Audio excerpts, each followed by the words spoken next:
Okay, first let's consider the ln of x over x to the power of p. If we differentiate that, we get p ln of x, p minus 1 times by 1 over x times by x at the bottom minus ln of x to the power of p, differentiate the bottom, and the bottom squared. So that turns into 1.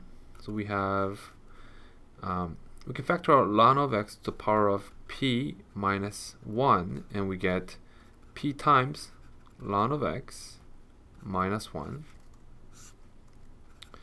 So this is always positive, and this is also always positive, right? Provided that x is greater than or equal to 1.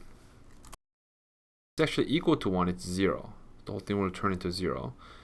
Okay, but provided it's greater than 1, this is always positive. So the whole thing will be negative if p ln of x minus 1 is negative, which means when ln of x is less than 1 over p, which means when x is less than e to the power 1 over p.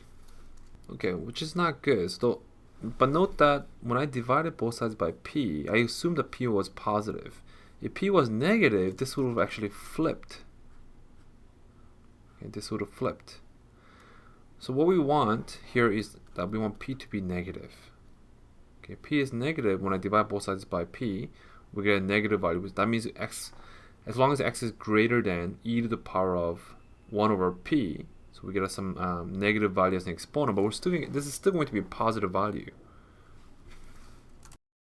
All positive values. This is good, right? So, for example, if p was negative 2, we would get, x is greater than 1 over e to the power of 1 over 2, right? 0.6, which is perfect, which is what we want. We want this to be decreasing when x is greater than or equal to 1.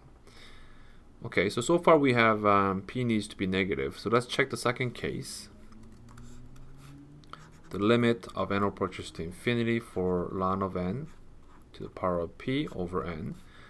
We've got to use L'Hopital's rule. Differentiate the top and bottom separately. So we get p ln of n, p minus 1 times by 1 over n over 1. Okay? So, we can just write that this way, n at the bottom. So we kind of have something similar to what we had here. Time, we get p times p minus 1, right? And we get ln of n to the power of p minus 2. And then we get 1 over n again. I seem to be approaching a particular value here.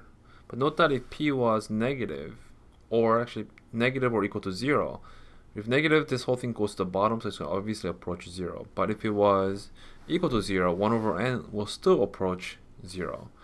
In fact, here, if p was 0 here, it'll equal to negative 1, which would make the whole thing always negative. So we should actually include equal to 0 here. And this also works for up here as well. And therefore, p should be less than or equal to 0 for it to be convergent, so that it satisfies both alternating series test